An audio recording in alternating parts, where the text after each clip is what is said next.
നമ്മുടെ നിയമസഭയിൽ ബഹുമാന്യനായ മന്ത്രിയെക്കുറിച്ച് പറയുമ്പോൾ അവർക്കെന്തോ വിഷമം പോലെ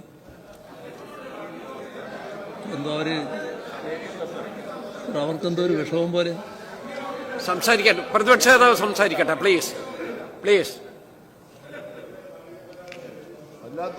സാർ, ഇവിടെ ബഹുമാനായ മന്ത്രി അല്ലാതെയുള്ള പ്രസംഗം ദീർഘമായി കേട്ടവരാണ് ഇവിടെയുള്ള പുതിയ അംഗങ്ങൾ ഒഴികെയുള്ള എല്ലാവരും. എത്ര വീറോടെ അദ്ദേഹം സംസാരിക്കുന്ന നാം കേട്ടിട്ടുണ്ട് സാർ. പക്ഷെ ഇന്ന് അദ്ദേഹം വലിയ മനസാക്ഷിത്വത്തോടെയാണ് സംസാരിക്കുന്നതായി കണ്ടത്. ഇതിനെല്ലാം മൂകസാക്ഷിയായി നിന്നുകൊണ്ട് മറുപടി പറയേണ്ടി വന്നല്ലോ എന്ന ഒരു വിഷമബോധം അദ്ദേഹത്തിൻ്റെ മറുപടിയിലാകെ കാണാൻ കഴിയുന്നുണ്ട്. സർ, ഇവിടെ PMC വിഷയത്തിൽ ലജ്ജാകരമായ കീഴടങ്ങലാണ് ഇപ്പോഴത്തെ സർക്കാർ നടത്തിയിട്ടുള്ളത്.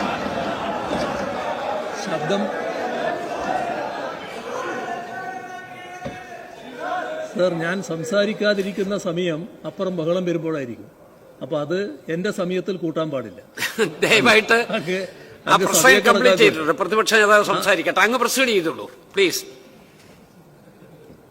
ഇവിടെ ഞാൻ പറഞ്ഞത് UDF സർക്കാർ ഈ PMC വിഷയത്തിൽ ലജ്ജാകരമായ കീഴടങ്ങലാണ് നടത്തിയിട്ടുള്ളത് എന്നാണ്. സർ, ഇവിടെ ഓർമ്മയില്ലേ, അധികാരത്തിൽ വന്നാൽ എവിടെയോ ഒഴുക്കിക്കളയുമെന്ന് പറഞ്ഞിരുന്നില്ലേ? എവിടെ പോയി നാക്ക്? എന്തേ ഇപ്പൊ അതിനെക്കുറിച്ച് പറയാത്തത്? എന്തെല്ലാം വീരവാദങ്ങളായിരുന്നു മുഴക്കിയിരുന്നത്? സർ, ഇവിടെ ഒരു മാസത്തിനുള്ളിൽ മുൻ നിലപാടുകളാകെ മാറുകയാണ്. മാത്രമല്ല, ഒരു തരത്തിലുള്ള ആ പദ്ധതിയുടെ വക്താക്കളായി മാറുന്നതാണ് കാണുന്നത്. സർ, ഇവിടെ എന്താണ് ഇത്തരമൊരു നിലപാട് മാറുന്നതിനുണ്ടായ കാരണം? അതിൻ്റെ ജാള്യത വലിയ തോതിൽ അപ്പുറം ബാധിക്കുന്നുണ്ട്. എന്തോ ഇടക്ക് പറഞ്ഞല്ലോ, നേരെ പറയലാണല്ലോ നമ്മൾ തമ്മിലുള്ളൊരു ശീലം. വെറുതെ ഇരുന്നിടത്ത് നിന്ന് എന്തെങ്കിലും വിളിച്ചു പറഞ്ഞുകൊണ്ട് കാര്യമില്ല കേട്ടോ. അങ്ങ് പ്രൊസീഡ് ചെയ്തോളൂ പ്ലീസ്. ഞാൻ പ്രൊസീഡ് ചെയ്യാണ് സാർ. ഞാൻ അങ്ങേ അനുസരിച്ചുകൊണ്ട് പ്രൊസീഡ് ചെയ്യുകയാണല്ലോ ഞാൻ. സർ, ഇവിടെ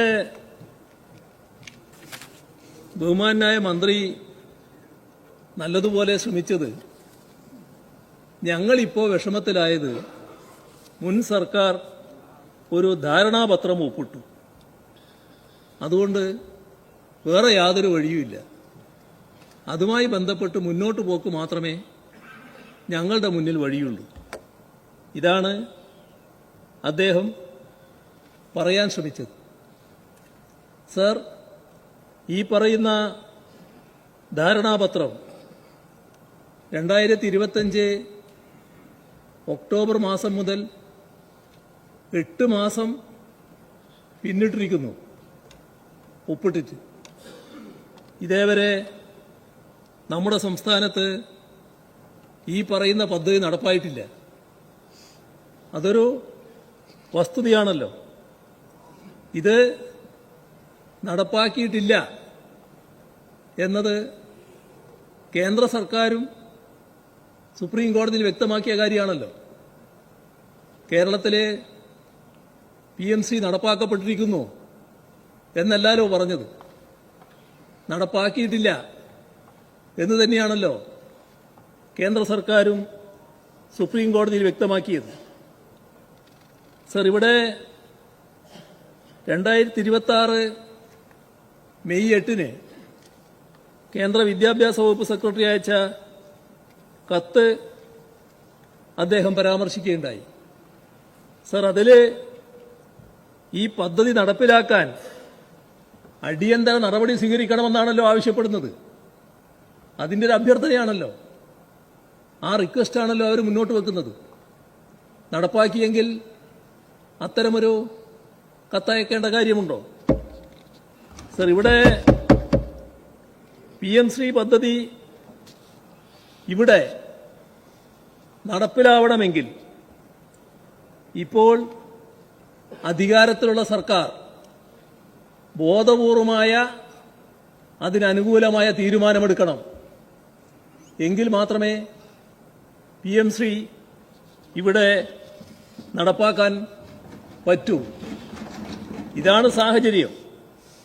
അത്തരമൊരു തീരുമാനം നിങ്ങൾ സംസ്ഥാന സർക്കാർ രഹസ്യമായി എടുക്കാനുള്ള കരുക്കൾ നീക്കുന്നു എന്നുള്ളതാണ് ഇതിനകം വ്യക്തമാക്കിയിട്ടുള്ളത്. സർ, രണ്ട് കാര്യങ്ങളാണ് തീർത്തും വസ്തുതാവിരുദ്ധമായ രീതിയിൽ പ്രചരിപ്പിക്കാൻ നോക്കുന്നത്. ഒന്ന്, നേരത്തെ പറഞ്ഞ ധാരണാപത്രം, അത് മരവിപ്പിക്കാനാണ്, അതിലൂടെ മരവിപ്പിക്കാനാണ്, അല്ലാതെ റദ്ദാക്കലല്ല LDF സർക്കാർ ചെയ്തു തീർന്നു. സർ, LDF സർക്കാർ ഒക്ടോബർ 23-നാണ് 2025 ഒക്ടോബർ 23-നാണ് ഈ പറയുന്ന ധാരണാപത്രത്തിൽ ഒപ്പിട്ടത്. പക്ഷേ കാണേണ്ടത്, ഞങ്ങളെടുത്ത നയപരമായ തീരുമാനത്തിന്റെ ഭാഗമായി തന്നെ 2025 നവംബർ 12-ന്, അതായത് 20 ദിവസത്തിനകം ധാരണാപത്രം മരവിപ്പിച്ചുകൊണ്ട് കേന്ദ്രത്തിന് ഔദ്യോഗികമായി കത്തയച്ചു. സർ, ആ കത്ത് സംസ്ഥാന സർക്കാരിന്റെ നിലപാടാണ്. ആ നിലപാട്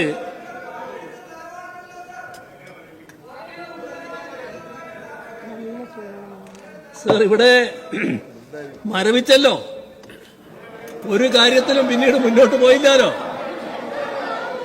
സർ, ഈ കേരളത്തില് സംസ്ഥാന സർക്കാരിന്റെ അന്നത്തെ നിലപാടിനെ തുടർന്ന് ഇതാകെ മരവിക്കുകയും ഈ പദ്ധതി സംസ്ഥാനത്ത് ആരംഭിക്കാൻ കഴിയാതെ വരികയും ചെയ്തല്ലോ. അതൊരു വസ്തുതയല്ലേ? കേരളത്തിൽ ഇപ്പോ PM-ശ്രീ പദ്ധതി നടപ്പായിട്ടില്ലല്ലോ.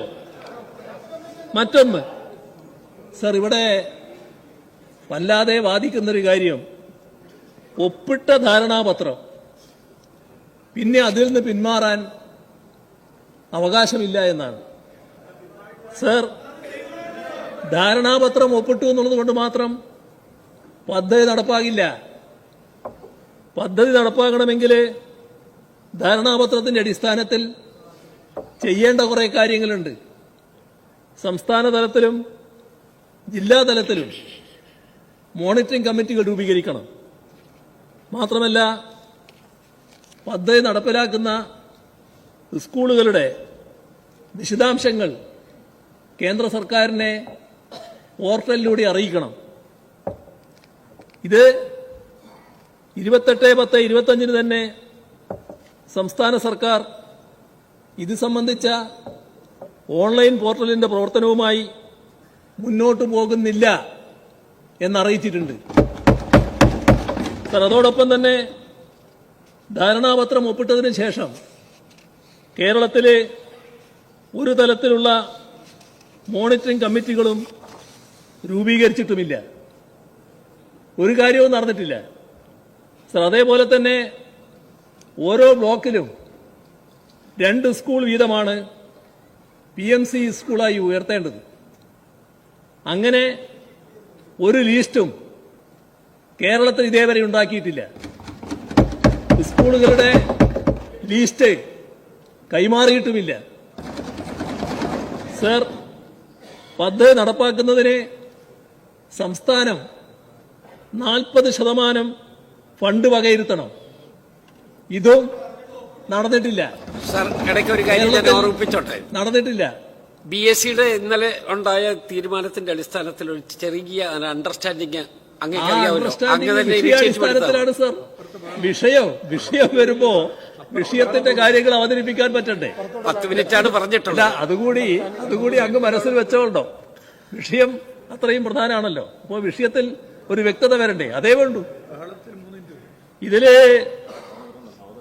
സംസ്ഥാനം പാലിക്കേണ്ട മറ്റ് അനുബന്ധ നിബന്ധനകളുണ്ട്. ഇതൊന്നും നിർവഹിച്ചിട്ടില്ല. അപ്പൊ ഇതൊന്നും നിർവഹിക്കാതെ പദ്ധതിക്ക് മുന്നോട്ട് പോകാനാവില്ല. ഒപ്പിട്ടതിന് ശേഷമാണ് ഇതൊക്കെ വരേണ്ടത്. ആ വരേണ്ട കാര്യങ്ങളാണ് ഇവിടെ നടക്കാതായിട്ടുള്ളത്. ദയവായിട്ട് സൈഡ് കമന്റ്സ് ഒഴിവാക്കൂ. വേഗം ഇത് തീരട്ടെ. സർ, ഈ പറയുന്ന സൈഡ് കമന്റ്സ് ഒഴിവാക്കൂ. സർ, ഇത് തീരട്ടെ. ഇത്രയും കാര്യങ്ങള് നമ്മുടെ സംസ്ഥാനത്ത് അംഗീകരിച്ചുകൊണ്ട് തന്നെ ഞങ്ങൾ ഈ പദ്ധതിയുമായി മുന്നോട്ട് പോകാനില്ല എന്ന് വിദ്യാഭ്യാസ മന്ത്രിയുടെ നേതൃത്വത്തിൽ കേന്ദ്ര വിദ്യാഭ്യാസ മന്ത്രിയെ കണ്ട് അറിയിക്കുന്ന നിലയാണ് നേരത്തെ LDF സർക്കാർ സ്വീകരിച്ചത്. സർ, അതുകൊണ്ടാണ് ഈ പദ്ധതി ഇവിടെ നടപ്പാകാതിരിക്കുന്നത്. ഇവിടെ നടപ്പാകാതിരുന്നത് കൊണ്ടാണ്. ഇനി പദ്ധതി നിലവിൽ നടപ്പിലാക്കിയിട്ടില്ല എന്ന് കേന്ദ്രം തന്നെ സമ്മതിക്കുകയാണല്ലോ. സർ, അതാണല്ലോ ചീഫ് സെക്രട്ടറിക്ക് കേന്ദ്ര സെക്രട്ടറി അയച്ച കത്ത് വ്യക്തമാക്കുന്നത്. Sir, the implementation of the MOU had kept in abeyance by the government of Kerala എന്ന് കേന്ദ്ര സർക്കാർ തന്നെ സമ്മതിച്ചിരിക്കുകയാണല്ലോ. സർ, സുപ്രീം കോടതിയിലാണല്ലോ ഈ പറയുന്ന എഫിഡവിറ്റ് കൊടുത്തത്. സർ, 12/11/25 ധാരണാപത്രം മരവിപ്പിച്ചത് കാരണം സംസ്ഥാനത്തെ സ്കൂളുകൾ തെരഞ്ഞെടുക്കല്, പദ്ധതി നടപ്പിലാക്കല് ഒന്നും നടന്നില്ല എന്നാണ് ഈ കത്തിൽ വ്യക്തമാക്കിയിരിക്കുന്നത്. ബഹുമാനപ്പെട്ട പ്രതിപക്ഷ നേതാവ്, നമ്മളുടെ സമയം എക്സീഡ് ചെയ്ത് പോവുകയാണ്. അതെ സർ, ഒരു കോമൺ അണ്ടർസ്റ്റാൻഡിങ്ങിനും പുറത്തേക്കാണ് പോകുന്നത്. നമ്മൾ കോമൺ അണ്ടർസ്റ്റാൻഡിങ്ങിന് ശേഷം വന്ന ഏറ്റവും ഗൗരവമായ വിഷയമാണല്ലോ ഇത്. ഈ വിഷയം അവതരിപ്പിക്കാതിരുന്നാൽ അത് നാടിനോട് ചെയ്യുന്ന വലിയൊരു കഴിയുന്നത്ര ചുരുക്കൂ. അങ്ങ് ശ്രദ്ധിക്കേണ്ടത് കഴിയുന്നത്ര ചുരുക്കൂ. Sir, please. അദ്ദേഹം പറഞ്ഞ് അവസാനിപ്പിക്കട്ടെ. നാം ശ്രദ്ധിക്കേണ്ടത് PMC പദ്ധതിയുടെ കാലാവധി തീരാൻ ഇനി കുറഞ്ഞ സമയം മാത്രമാണുള്ളത്. അതുകൊണ്ട് SSK ഫണ്ട് തടഞ്ഞുവെച്ച വിവരങ്ങൾ അറിയില്ലാന്ന് തോന്നുന്നു. SSK ഫണ്ട് തടഞ്ഞുവെച്ച് അതിന്റെ ഭാഗമായി കിട്ടേണ്ട തുക നിർത്തിവെച്ചത് നമ്മുടെ എല്ലാം ശ്രദ്ധയിലുള്ളതാണല്ലോ. സർ, PMC പദ്ധതി വഴി കേരളത്തിന് കേന്ദ്രത്തിൽ നിന്ന് എന്തെങ്കിലും പണം ലഭിച്ചിട്ടുണ്ടോ? ഒരു പൈസയും ഇതേവരെ കേരളം അതുമായി ബന്ധപ്പെട്ട് വാങ്ങിയിട്ടില്ല. ഒരു PMCയുടെ ഭാഗമായി കേരളം വാങ്ങിയിട്ടില്ല. സർ, PMC പദ്ധതി എന്ന് പറയുന്നത് കേന്ദ്ര സർക്കാർ നടപ്പാക്കാൻ ഉദ്ദേശിക്കുന്ന പശ്ചാത്തല സൗകര്യ വികസനമാണ്. സർ, നമ്മുടെ സംസ്ഥാനത്ത് വർഷങ്ങൾക്ക് മുൻപ് തന്നെ ഈ തരത്തിലുള്ള പദ്ധതി നാം നടപ്പിലാക്കിയിട്ടുണ്ട്. അങ്ങനെ ഒരു അവസ്ഥയിൽ വീണ്ടും ഒരു 40% മുടക്കി നമ്മൾ പശ്ചാത്തല സൗകര്യ വികസനത്തിന് വല്ലാതെ ശ്രമിക്കേണ്ട ഒരു ആവശ്യം വരുന്നില്ല. അതുകൊണ്ട് തന്നെ PMC പദ്ധതിയുടെ കാര്യത്തിൽ തുടക്കം മുതൽ 2022 മുതൽ അതുമായി ബന്ധപ്പെട്ട് അംഗീകരിക്കാത്ത സമീപനമാണ് LDF സർക്കാർ സ്വീകരിച്ചിരുന്നത്. സർ, പക്ഷേ സംഭവിച്ചത് അതിന്റെ പേരെ സമഗ്ര ശിക്ഷ കേരളക്ക് ലഭിക്കേണ്ട 1158 കോടി രൂപയാണ് തടഞ്ഞുവെക്കുന്ന സമീപനം കേന്ദ്ര സർക്കാർ സ്വീകരിച്ചത്. സർ, അന്ന് അതിനെതിരെ നാം എല്ലാം ഒന്നിച്ച് ശബ്ദമുയർത്തേണ്ടതാണ്.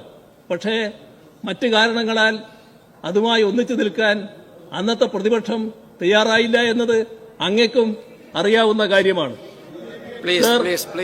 PMC പദ്ധതി എന്നത് BJPയുടെ ഒരു രാഷ്ട്രീയ അജണ്ടയാണ്. അവർ നിർദ്ദേശിക്കുന്ന പാഠഭാഗങ്ങൾ ഉൾക്കൊള്ളിക്കലാണ് സംഘപരിവാറിന്റെ അജണ്ട. സർ, NEP RSS മുഖപത്രമായ ഓർഗനൈസർ തന്നെ കൃത്യമായി വ്യക്തമാക്കിയിട്ടുണ്ട് ഇതാണ് ഉദ്ദേശിക്കുന്നത് എന്ന്. അതുകൊണ്ട് തന്നെ 2022 മുതൽ അതിനോട് വ്യക്തമായ വിയോജിപ്പാണ് ഞങ്ങൾ രേഖപ്പെടുത്തിയിരുന്നത്. ആ അജണ്ടയ്ക്ക് മുന്നിൽ നിർലജ്ജം കീഴടങ്ങാനാണോ UDF സർക്കാർ ഇപ്പോൾ തയ്യാറാകുന്നത് എന്നതാണ് നാടിന് മുന്നിൽ ഉയരുന്ന ചോദ്യം. നിങ്ങൾ പ്രതിപക്ഷത്തിരിക്കുമ്പോൾ Please, പറഞ്ഞ please. വാദങ്ങളെല്ലാം Please. വിഴുങ്ങുകയാണ്. സർ, വല്ലാത്തൊരു ഒത്തുകളി. ഇത് രഹസ്യമായല്ല, ഇതെല്ലാം പരസ്യമായി കഴിഞ്ഞിരിക്കുന്നു. പ്ലീസ് പ്ലീസ് സർ, വർഗീയ അജണ്ടകൾക്ക് മുന്നിൽ ഒരിക്കലും ഞങ്ങൾ LDF തലകുനിച്ചിട്ടില്ല. NCERT വെട്ടിമാറ്റിയ, ഞാൻ അവസാനിപ്പിക്കുക, വെട്ടിമാറ്റിയ ഗാന്ധിവധം, അതേപോലെ തന്നെ മുഗൾ ചരിത്രം, ഇതെല്ലാം അഡീഷണൽ പാഠപുസ്തകങ്ങളാക്കി കേരളത്തിലെ കുട്ടികൾക്ക് പഠിക്കുന്നതിനുള്ള അവസരമൊരുക്കിയത് LDF സർക്കാരായിരുന്നു. സർ, അതുപോലെ തന്നെ NBക്കെതിരെയുള്ള ഉദാത്തമായൊരു മാതൃകയാണ് കേരളം സ്വന്തമായി ഉന്നത വിദ്യാഭ്യാസ പരിഷ്കരണ ചട്ടക്കൂട് രൂപീകരിച്ചത്. സർ, ഇതൊക്കെ UGCയുടെ 2025 ഡ്രാഫ്റ്റ് റെഗുലേഷൻസ് സംസ്ഥാനത്ത് നടപ്പിലാക്കില്ല എന്ന് കേന്ദ്രത്തെ രേഖാമൂലം അറിയിക്കാൻ ആർജവം കാണിച്ച സർക്കാരായിരുന്നു LDF സർക്കാർ. സർ, ഞാൻ സമയം പോയതുകൊണ്ട് MGVCയുടെ കാര്യം പറയുന്നില്ല. അവിടെ 19 BJPക്കാരെ തിരികെ കയറ്റിയ പ്രശ്നം പറയുന്നില്ല. അത്തരം കാര്യങ്ങളിൽ വലിയ മൗനം നിങ്ങളെ സർക്കാർ പാലിച്ചതിനെക്കുറിച്ചും ഇപ്പൊ ഞാൻ പറയുന്നില്ല. പക്ഷേ ഇതെല്ലാം വിദ്യാഭ്യാസ മേഖല, പ്രത്യേകിച്ച് ഉന്നത വിദ്യാഭ്യാസ മേഖല കാവ്യവൽക്കരണത്തിന്റേതായ പുതിയ ഘട്ടത്തിലേക്ക് നീങ്ങുകയാണ് എന്ന് നാം കാണണം. സർ, കേരളം ആശങ്കപ്പെടുന്നു. വിദ്യാഭ്യാസ മേഖലയിൽ RSS അജണ്ടയെ ചെറുത്തുനിന്ന കാലം സർക്കാർ തലത്തിൽ അവസാനിക്കുകയാണോ? എന്നാൽ കേരളം അത് മുന്നോട്ട് കൊണ്ടുപോവുക തന്നെ ചെയ്യും. ഈ നിലപാടിൽ, സർക്കാരിന്റെ നിലപാടിൽ പ്രതിഷേധിച്ചുകൊണ്ട് ഞാനും എന്റെ കക്ഷിയും വോക്കൌട്ട് നടത്തുകയാണ്. Yes yes yes yes yes